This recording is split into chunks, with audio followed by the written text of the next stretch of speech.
एक हाथी को बड़ा परेशान किया एक कायस्थ ने, बड़ा परेशान किया, बेचारा वो मर गया। मरने के बाद में यमपुरी में गया और यमपुरी में यमराज से शिकायत करी, बोले महाराज कुछ भी बनाओ या मत बनाओ पर कायस्थ मत बनाना।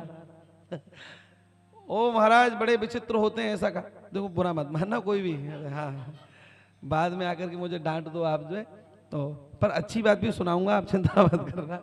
हाँ उन्होंने कहा, बोले बड़ा परेशान करता है जो, अरे महाराज मुझे जब तक मर नहीं गया तब तक इसको चैन नहीं पड़ा महाराज में।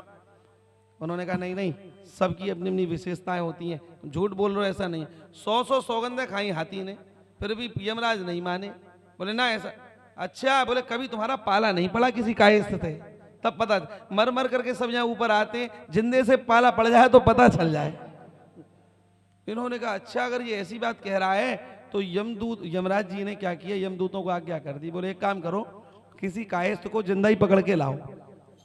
हमारा ये कायस्थ जो सो रहा था खटिया पर, तो यमदूतों ने खटिया समेत उठाया और उठा करके लेकर करके चल गए उड़ करके महाराज।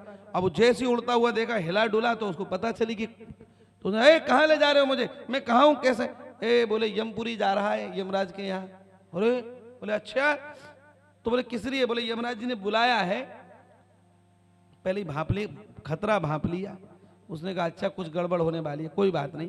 तो उसकी तकिया के नीचे कलम और पेंसिल वो कागज रहता था, तो उसने एक पत्र लिखा, बोले मैं पृथ्वी लोक से इन सज्जन को, कायस्थ सज्जन को भेज रहा हूं और इनको अपनी सारी जिम्मेदारियां सौंप दी जाएं, आपकी जिम्मेदारियां मुक्त। और नीचे हस्ताक्षर कर दिए विष्णु, भगवान के हस्ताक्षर कर दिए और कहा बोले इनको सब जिम्मेदार। अब आया, आकर के जैसे ही वो पहुंचा खाट रख दी, खाट से उतरा, यमराज देख रहे हैं, हाँ बोले अच्छा यही है वो कहा। अरे बोले महाराज हम तो जानते नहीं, ये रास्ते में आ रहे तो पत्र मिला है, जरा इसको देख लो। यमराज जी बेचारे सीधे साधे भगवान के भक्त हैं यमराज जी, तो उन्होंने पत्र देखा, उन्होंने कहा अरे अपनी जिम्मेदारियों से मुक्त और इसको सब सौंप दो। महाराज विष्णु भगवान का हस्ताक्षर, तुरंत हट गए। महाराज बिराजी आइए आइए। अब महाराज बैठ गए, अब यमराज की गद्दी पर बैठ गया। अब यमराज की गद्दी पर बैठा तो बैठते ही महाराज इसने दिशा निर्देश करा, ऐसे करो। अब देखो एक बात है, जो जिसका काम होता है उसी को छाता है। अब किसी 10वीं पास को अब आप IAS के पद पे बिठा दो तो कैसे कर पाएगा, बोलिए, तो बड़ा मुश्किल। अब वो सारी अराजकता फैलने लगी, हाहाकार मचने लगी त्रिलोकी में। महाराज जिसको दंड देना चाहिए तो उसको तो शाबाशी दे रहे हैं, जैसे नेता देते हैं ना आजकल, जो गुंडा बदमाश है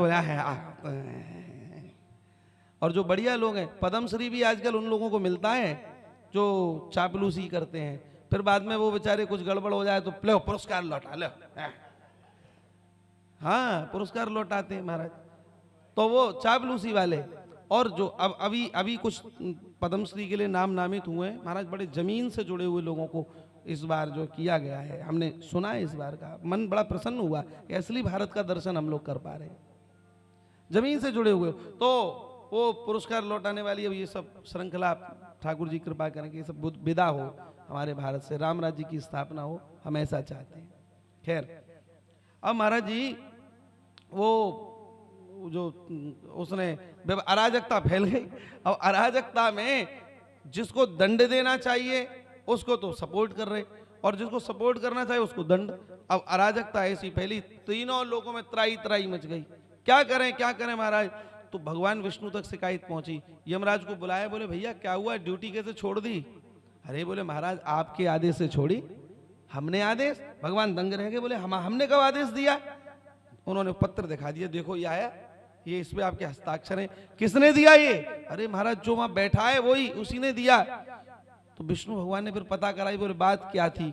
असली बात पता चली कि इसने अपनी चतुराई से यमराज को ही नीचे बिठा दिया। महाराज यमराज को दोबारा कहे भैया हमने कोई पत्र वत्र नहीं लिखा तुमको, तुम जाओ अपनी व्यवस्था संभालो और जहां से उसको लायो वहीं छोड़ दो। यमराज जी ने कान पकड़ लिए, बोले भाई हाथी सही कह रहा था, हाँ बोले जिंदे से पाला पड़ जाए तो पता चल जाए। जिसमें जातिगत लक्षण हैं उसमें भक्ति का प्रभाव होना ये कम दिखाई देता है।